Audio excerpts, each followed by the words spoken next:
Viewers শুনুন, আওয়ামী লীগ সরকারই কিন্তু জামাত ইসলামকে ব্র্যান্ড করে তৈরি করে দিয়েছে। একটা সময় ছিল যখন জামাত ইসলামের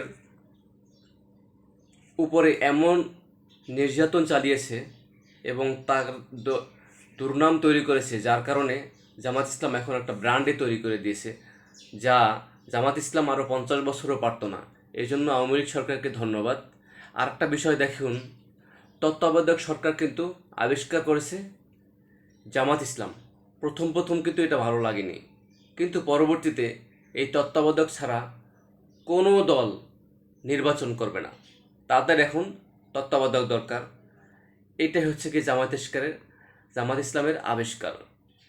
একটা কথা মনে রাখবেন, বর্তমানে যে পিআর নির্বাচন কিন্তু জামাত ইসলামের প্রস্তাব দেওয়া, কিন্তু এখন কোনো সংগঠন এর প্রতি আগ্রহ প্রকাশ করছে না।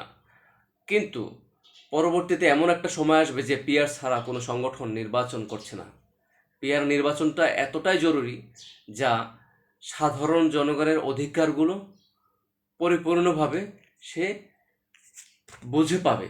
তাছাড়া সাধারণ জনগণ এটা বুঝে পাওয়া যাবে না।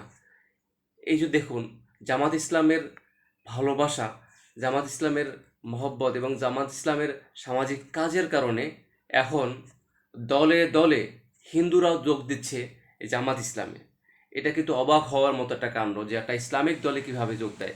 কারণ ইসলামিক দলটা এমনভাবে জনগণের জন্য কাজ করছে, যার কারণে উদ্বুদ্ধ হয়ে এখন বিভিন্ন ধর্মের মানুষগুলো গ্রহণ করছে এই সংগঠনটা এবং এখানে যোগ দিচ্ছে। তারই প্রমাণ ডাকসু নির্বাচনে এখানে চাকমা আছে এবং বেপরদা নারীরা আছে।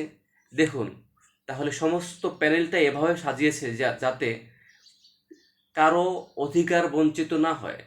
ডাকসুতে পরিপূর্ণ জয়লাভ করার পরে জাকসুতেও দেখেন 20 জন জামায়াতে ইসলামের যে অঙ্গ সংগঠন শিবিরে জয়যুক্ত করেছে। ভূমিধস ভাবে হেরেছে অন্যান্য দল। আসলে প্রিয় ভিউয়ার্স, একটা কথা শুনুন, নিজেকে ব্র্যান্ড তৈরি করতে হবে, এমনভাবে ব্র্যান্ড তৈরি করতে হবে যাতে আপনাদেরকে সকল মানুষ, সকল ধর্মের মানুষ ভালোবাসে। এই যে দেখুন, যদি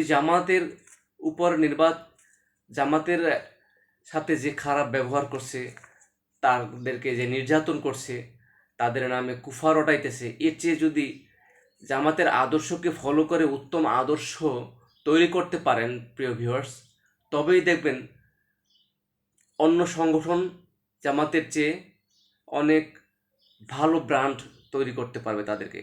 কিন্তু তারা তা না করার কারণে তারা কিন্তু জনগণের মন থেকে হারিয়ে যাচ্ছে।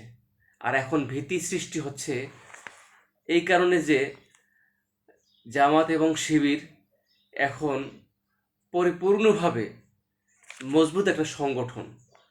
কারণ তারা যে নির্যাতনে ছিল, এই জুলুম নির্যাতন থেকে তারা পরিত্রাণ পেয়ে এখন যেভাবে কাজ করছে, এটা আল্লাহ সুবহানাহু ওয়া তাআলার একটা অশেষ রহমত। আসলে এই জন্য আদর্শ থাকতে হবে, কোরআন দিয়ে পরিচালনা করতে হবে। কোরআন দিয়ে কোনো সংগঠন যখন পরিচালনা হবে, তখন সেই সংগঠন কখনই পথভ্রষ্ট হবে না। আল্লাহ সকলের প্রতি রহমত নাজিল করুক, সকলকে ক্ষমা করুক।